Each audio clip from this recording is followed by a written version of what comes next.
ရဲ့အစွမ်းတကူစัจ java လာဂရေတသိန်းထိပြန့်နှံ့တယ်လို့ဒီလိုပြောတာနော်မြတ်စွာဘုရားစီတရားဟောတဲ့အခါမှာဓမ္မစัจ java တို့လို့တရားဟောတဲ့အခါလာရောက်လာစัจ java လာတိုက်1000က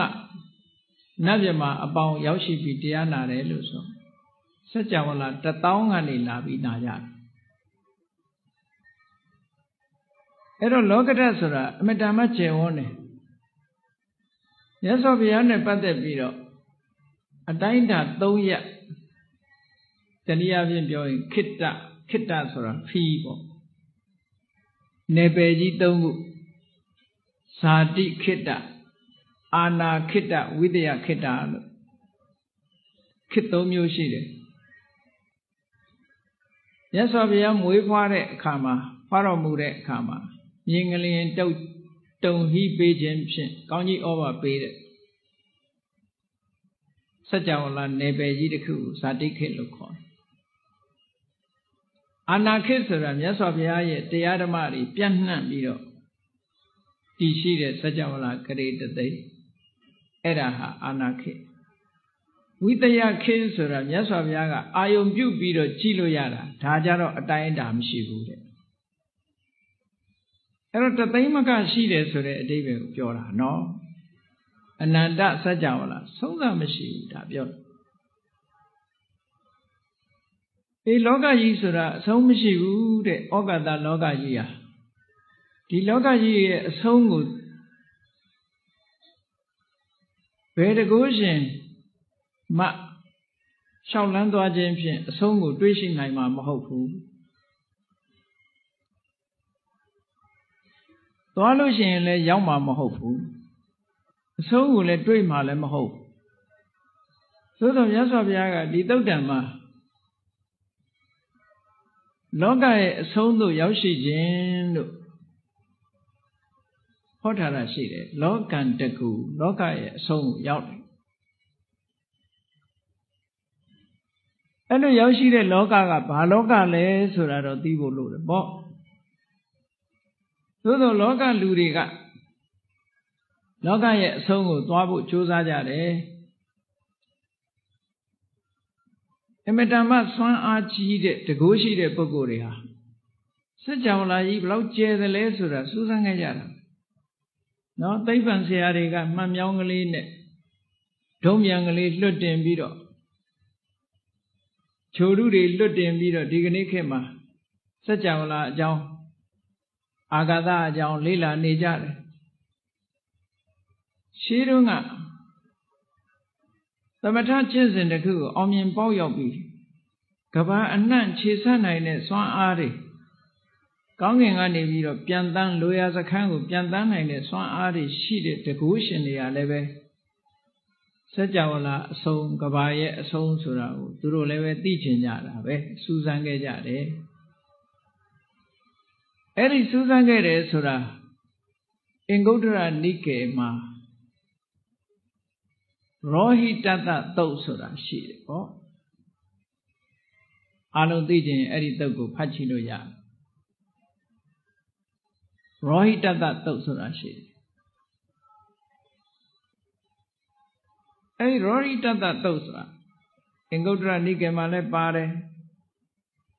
တန်ယုဒ္ဓနိကေမှာလည်းပါတယ်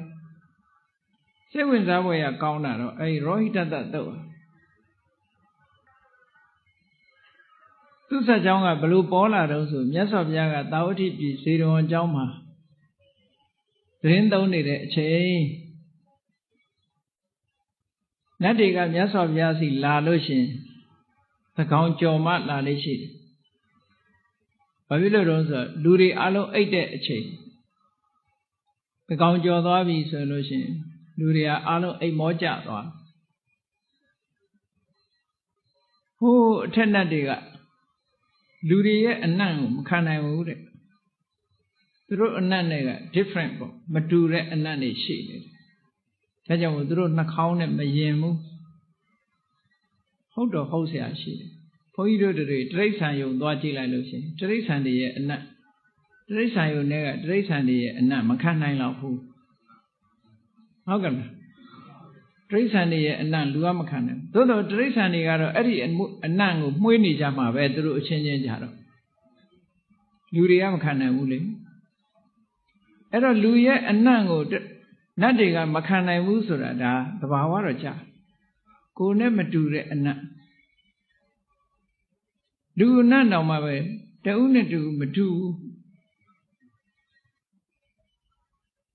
ဒီမြန်မာပြည်ရဲ့အနောက်ဘက်အိန္ဒိယသွားလိုက်လို့ရှိရင်အိန္ဒိယလူမျိုးတွေရဲ့အနံ့ကတစ်မျိုးမဆလာနတ်မကြိုက်လို့ရှိရင်တော့မဆလာနတ်နေနန်းနေမှာပဲအဲ့ဒီကထူးခြားတဲ့အနံ့တွေ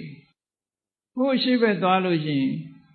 အညီအဟောက်တွေအစားများလို့ငါးစိမ်းအညီအနံ့တွေဂျပန်နိုင်ငံတို့ဘာလို့ကြတော့ရှိနေမှာအဲ့လိုထူးခြားတဲ့တုံးနဲ့တူမတူညီတဲ့အနံ့တွေကိုယ်နဲ့အတွေ့အကြုံကိုယ်နှာခေါင်းနဲ့မရင်တဲ့အနံ့တွေကလောကကြီးမှာရှိအဲ့တော့နတ်တွေကနေ့လယ်ချိန်ဆိုရင်လူတွေကလှုပ်ရှားသွားလာနေတော့လူတွေကိုတိုက်ခတ်ပြီးတော့လွင့်ပြန်တက်လာတဲ့အနံ့တွေကပိုဆိုးတယ်လူအနံ့ပဂတိအနံ့ကမှုေးဖို့တော့မရှိဘူးပေါ့မှုေးတာကရေမှုေးဆွတ်ထားလို့ပေါင်တာကြောင့်မို့လို့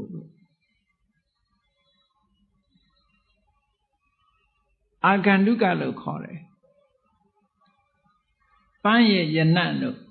နတ်သားရဲ့ယနံ့တို့ရေမွေးရဲ့ယနံ့တို့ဒါတွေကမွေးတာလူကမွေးတာမဟုတ်ဘူးเนาะ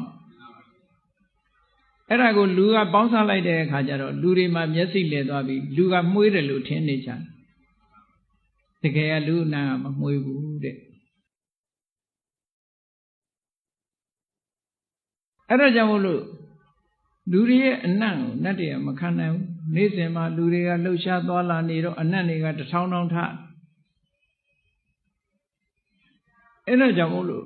လူတွေအိမ်မောချသွားပြီဆိုလို့ရှိရင်အနံ့တွေလည်းယောပါသွားမှာပဲအတ္တမလန်တွေလည်းယောပါသွားမှာလှုပ်ရှားပြီးတော့မနေသည့်အတွက်ကြောင့်လေတွေကတိုက်ခတ်ပြီးတော့လူအနံ့တွေအပေါ်မှာတက်လာမှာမဟုတ်ဘူးတဲ့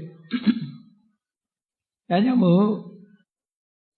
နတ်ပြည်ကနတ်တွေဟာအင်မတန်မှလာခြင်းတို့လာရင်တောင်မှပဲအဘိက္ကန္တာယရတ္တိယမြင်ဥယံကိုကျော်လွန်ပြီးတော့သကောင်ပိုင်းရောက်တဲ့အခါကျမှလူပြည်ကိုလာကြတယ်တဲ့လူပြည်ကိုလာတဲ့အခါမှာလည်းပဲနတ်တွေဆိုတာသူတို့ကထိုင်တော့မယ်ဆိုရင်သူတို့ထိုင်เสียခုံကြီးကသူတို့ရဲ့ဘုံကံအစွမ်းအလျောက်အလိုလိုပေါ်လာတတ်တယ်လူတွေလိုထိုင်ကုန်ယူသွားเสียမလို့ကံကအကျိုးပေးတဲ့ဘုံဆိုတာကိုနေခြင်းတဲ့နေရာဘုံမိမ့်မှန်ကရှိနေကိုသွားတဲ့လမ်းဟာရွှေလန်းငွေလန်းခင်းထားတာကိုထိုင်ခြင်းတဲ့နေရာဟာထိုင်เสียကအလိုလျောက်ဖြစ်လာလူတွေကြတော့အဲ့လောက်ကြီးမရှိဘူးမရှိသည့်အတွက်ကြောင့်ထိုင်ရင်ထိုင်เสียလေးယူသွားမယူရင်ထိုင်เสียမရှိဘူးကျမ်းပေါ်ထိုင်ရနတ်တွေကြတော့အဲ့လိုမဟုတ်ဘူးသူထိုင်ခြင်းပြီဆိုရင်ထိုင်เสียပလင်ကအလို့အလျောက်သူတို့ပေါ်လာမှာအဲ့ဒါကြောင့်မို့လို့လူပြည်လာတဲ့အခါမြတ်စွာဘုရားစီတရားဓမ္မသိခြင်းလို့တရားနာခြင်းလို့သူတို့ယင်နဲ့မရှင်းတာတွေမေးခြင်းလို့လာတဲ့အခါမှာထိုင်လေးမရှိကြဘူးတဲ့ထိုင်မယ်ဆိုလို့ရှိရင်သူတို့ပလင်ကြီးပေါ်လာမှာမို့မြတ်စွာဘုရားကိုအဂါရဝမလေးစားရရောက်မှာဆိုလို့မထိုင်တာလို့ဒါကအကြောင်းတစ်ခုပေါ့နော်ဒါလည်းယုတ်တိရှိတဲ့အကြောင်းတစ်ခုပဲနောက်အကြောင်းတစ်ခုကတော့ဘာကြောင့်မထိုင်ကြတာတော့ဆိုလူပြည်လာရင်နတ်ကနှာခေါင်းပိတ်လာရတာဆိုမြင်မြန်ပြန်ကျင်တယ်ပေါ့အသက်အောင်ပြီးတော့လူတွေရဲ့အနံ့တွေမခံနိုင်ဘူး